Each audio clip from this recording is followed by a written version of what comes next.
ফামান রাগিবা আন সুন্নতি ফালাইসা মিন্নি, যে ব্যক্তি আমার সুন্নত থেকে মুখ ফিরিয়ে নিল, আমার সুন্নতকে অবহেলা করলো, সুন্নতের উপর আমল করলো না, ফালাইসা মিন্নি, সে আমার উম্মতের অন্তর্ভুক্ত না। সুন্নতকে অস্বীকার করা, সুন্নত থেকে মুখ ফিরিয়ে নেওয়া, এটা হলো বিপদগামী ব্যক্তির কাজ। রাসূলের সুন্নতের গুরুত্ব সম্পর্কে আলোচনা করব ইনশাআল্লাহ। আমরা আলোচনা শুনলে বুঝতে পারবো প্রত্যেকটা কাজে আমাদের জন্য রাসূলের সুন্নত অনুসরণ করা কতটা জরুরি। এক নাম্বার, রাসূলের আনুগত্য করা মানে আল্লাহর আনুগত্য করা। সূরা আলে ইমরান আয়াত নাম্বার 80 আল্লাহ তাআলা বলেন, মান ইউতি'আর রাসূল ফাকাদ আতা'আল্লাহ, যে ব্যক্তি রাসূলের আনুগত্য করলো সে আল্লাহর আনুগত্য করলো। ওয়া মা আরসালনাকা আলাইহিম হাফিজা, আল্লাহ বলেন হে রাসূল, আমি আপনাকে তাদের জন্য রক্ষক হিসাবে নিযুক্ত করি নাই। তো এক নাম্বার জানলাম রাসূলের আনুগত্য করা মানে আল্লাহর আনুগত্য করা। দুই নাম্বার, রাসূলের সুন্নাহ, রাসূলের জীবনীতে রয়েছে আমাদের জন্য উত্তম আদর্শ। সূরা আহজাব আয়াত নাম্বার 21 আল্লাহ তাআলা বলেন, লাকাদ কানা লাকুম ফি রাসূলিল্লাহি উসওয়াতুন হাসানাহ, নিশ্চয় তোমাদের জন্য রয়েছে রাসূলের জীবনীতে উত্তম আদর্শ। রাসূলের জীবনীতে প্রত্যেকটা মানুষের জন্য রয়েছে উত্তম আদর্শ। যে যত বেশি রাসূলের সুন্নাহের অনুসরণ করবে, যে যত বেশি রাসূলের জীবনী অধ্যয়ন করবে, সে রাসূলের তত মহব্বতের হয়ে যাবে। আয়েশা রাদিয়াল্লাহু আনহাকে একবার রাসূলের চরিত্র সম্পর্কে জিজ্ঞেস করা হলো, তো রাসূলের চরিত্র কেমন? তো আয়েশা রাদিয়াল্লাহু আনহা বলেন, কানা খুলুকুহু আল কুরআন, রাসূলের চরিত্র হলো পুরা কুরআনটাই, গোটা কুরআন যেমন রাসূলের চরিত্র তেমন। তো দুই নাম্বার হলো রাসূলের জীবনীতে রয়েছে আমাদের জন্য উত্তম আদর্শ। তিন নাম্বার, রাসূলের যে সুন্নাহ, এই সুন্নাহগুলো আল্লাহ তাআলার পক্ষ থেকেই দেওয়া। রাসূল এমন নন যে নিজের ব্যক্তিগত কোনো কথা আমাদেরকে বলেছেন। সূরা নাজমের 3 এবং 4 নম্বর আয়াতে আল্লাহ তাআলা বলেন, ওয়া মা ইয়ানতিকু আনিল হাওয়া ইন হুয়া ইল্লা ওয়াহয়ুন ইউহা, রাসূল এমন নন যে তিনি নিজে থেকে কিছু বানিয়ে বলেন, বরং তিনি তাই বলেন যা আল্লাহ তাআলা তাকে আদেশ করেন। রাসূল আল্লাহর যেই আদেশটা পান সেটাই আমাদের কাছে বর্ণনা করেন, নিজে থেকে রাসূল কিছু বলেন না। তো 3 নাম্বার জানলাম রাসূলের সুন্নাহ এটা আল্লাহ তাআলার পক্ষ থেকেই দেওয়া। 4 নাম্বার, রাসূলের সুন্নতকে মজবুতভাবে আঁকড়ে ধরা, রাসূলের জীবন চর্চা করা, রাসূলের সিরাত নিয়ে গবেষণা করা প্রত্যেকটা মানুষের জন্য অপরিহার্য। সূরা হাশরের 7 নম্বর আয়াতে আল্লাহ তাআলা বলেন, মা আতাকুমুর রাসূলু ফাখুযুহু ওয়া মা নাহাকুম আনহু ফান্তাহু, রাসূল তোমাদের কাছে যা কিছু নিয়ে এসেছেন তোমরা সেটাকে আঁকড়ে ধরবা, সেটার উপর আমল করবা। ওয়া মা নাহাকুম আনহু ফান্তাহু, আর রাসূল তোমাদেরকে যেই বিষয়ে নিষেধ করবেন সেই বিষয় থেকে তোমরা বিরত থাকবা। রাসূল যা নিয়ে এসেছেন সেটাকে মজবুতভাবে ধরবা, আর যা নিষেধ করেছেন সেটা থেকে তোমরা বিরত থাকবা। মুআত্তা ইমাম মালিক একটা হাদিসের কিতাব, ওই কিতাবে আসছে, قال رسول الله صلى الله عليه وسلم আল্লাহর রাসূল বলেন তারাকতু ফীকুম আমরাইন লান তাযিল্লু মা তামাসসাকতুম বিহিমা কিতাবাল্লাহি ওয়া সুন্নাতা রাসূলি। আমি তোমাদের কাছে দুটি জিনিস রেখে যাচ্ছি, যতক্ষণ পর্যন্ত তোমরা এই দুটি জিনিসকে আঁকড়ে ধরবা, মজবুত ভাবে ধরবা, ততক্ষণ পর্যন্ত তোমরা পথভ্রষ্ট হবা না। এক নাম্বার কিতাব আল্লাহ, আল্লাহর কিতাব অর্থাৎ কোরআন। দুই নাম্বার ওয়া সুন্নাতা রাসূলি, রাসূলের সুন্নাত। রাসূল বলেন এই দুইটা জিনিসকে আঁকড়ে ধরলে তোমরা কখনো পথভ্রষ্ট হবা না। এক নাম্বার কিতাবুল্লাহ, আল্লাহর কিতাব। দুই নাম্বার রাসূলের সুন্নাহ। তো আমরা 4 নাম্বার জানলাম যে রাসূলের সুন্নাতকে মজবুত ভাবে আঁকড়ে ধরা, রাসূলের জীবন চর্চা করা, রাসূলের সিরাত নিয়ে গবেষণা করা প্রত্যেকটা মানুষের জন্য অপরিহার্য। 5 নাম্বার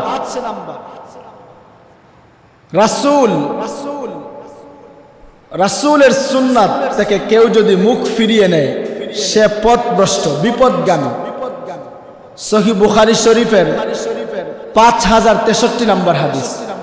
আন আনাস রাদিয়াল্লাহু আনহু قال, হযরত আনাস রাদিয়াল্লাহু আনহু থেকে বর্ণিত, তিনি বলেন قال রাসূলুল্লাহ সাল্লাল্লাহু আলাইহি ওয়াসাল্লাম, আল্লাহর রাসূল বলেছেন ফামান রাগিবা আন সুন্নতি ফালাইসা মিন্নি।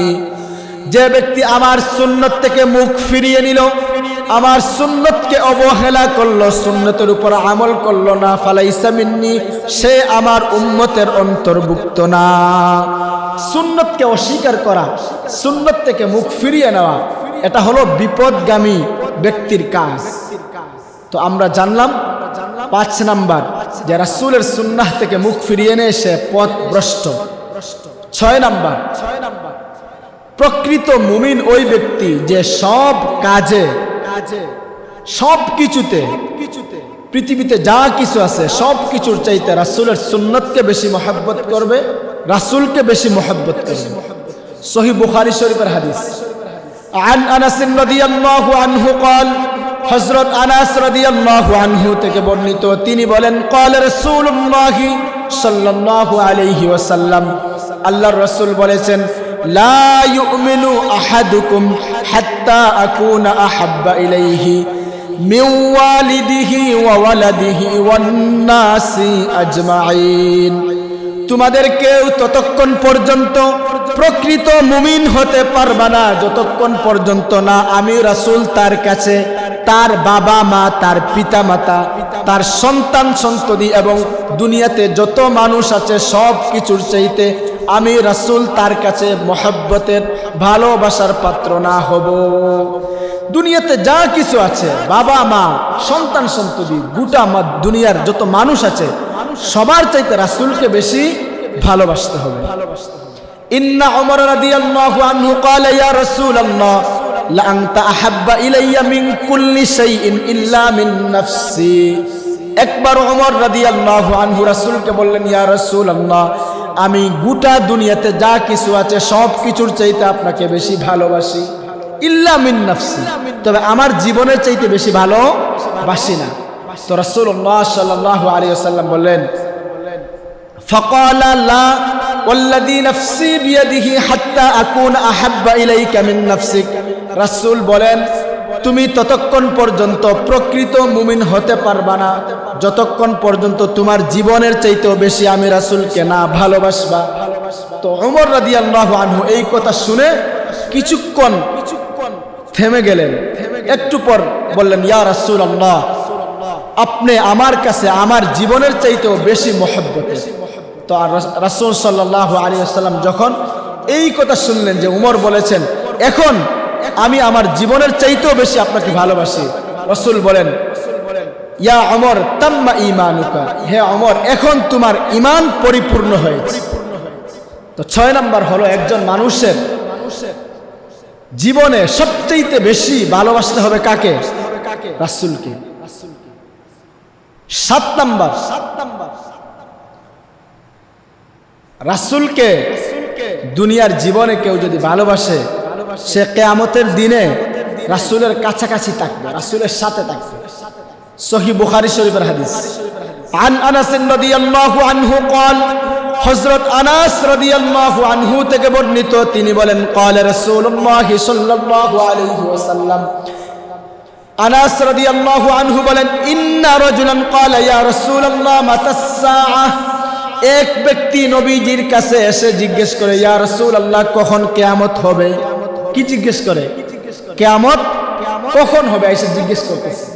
তো রাসূল বলেন, ওয়াইলাক, তোমার জন্য ধ্বংস, ওমা আ'আদাত্তা লাহা, তুমি কিয়ামতের জন্য কি প্রস্তুতি নিয়েছো? আয়েশা আমারে কিয়ামত সম্পর্কে জিজ্ঞেস করতেছো। তো ওই সাহাবী বলেন, মা আ'আদাত্তু লাহা ইল্লা আন্নী উহিব্বুল্লাহা ওয়া রাসূলা, ইয়া রাসূলুল্লাহ আমার তেমন কোনো পুঁজি নাই, তেমন কোনো প্রস্তুতি নাই, তবে আমি আল্লাহ এবং তার রাসূলকে আমার জীবনের চাইতেও বেশি ভালোবাসি। আমার তেমন কোনো পুঁজি নাই, কিন্তু আমি আল্লাহকে ভালোবাসি, আল্লাহর রাসূলকে ভালোবাসি। তো রাসূল এই কথা শোনার পর বললেন, আনতা মা'a মান আহবাবতা, তুমি যাকে ভালোবাসবে তার সাথেই তুমি থাকবে। মুসলিম শরীফের হাদিসে আসছে, আনতা মা'a মান আহবাবতা ইয়াউমাল কিয়ামা, দুনিয়ার জীবনে তুমি যাকে ভালোবাসবে কিয়ামতের দিন তুমি তার সাথে অবস্থান করবে। তো নবীজি যখন বললেন যে তুমি যাকে ভালোবাসবে কিয়ামতের দিন তার সাথে থাকবে, আনাস রাদিয়াল্লাহু আনহু বলেন, ফামা রাআইতুল মুসলিমিনা ফারিহু বিশাইইন বা'দাল ইসলামি ফারাহাহুম বিহা, রাসূলের এই কথা শুনে মুসলমানরা এত বেশি খুশি হয়েছেন ইতিপূর্বে ইসলাম গ্রহণের পর, আর এত বেশি তারা খুশি হন নাই।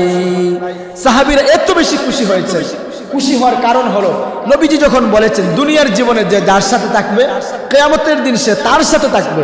তো রাসূল এই কথা বলার পর সাহাবীদের ভিতরে একটি শান্তি এবং ভালো লাগা কাজ করেছে যে দুনিয়ার জীবনে সারা জীবনটাই তো আমরা রাসূলের সাথে থাকতেছি, আশা করা যায় কিয়ামতের দিনেও আমরা রাসূলের সাথে থাকবো। এজন্য তারা খুশি হয়ে গেছে। 8 নাম্বার, রাসূলের সুন্নাহ।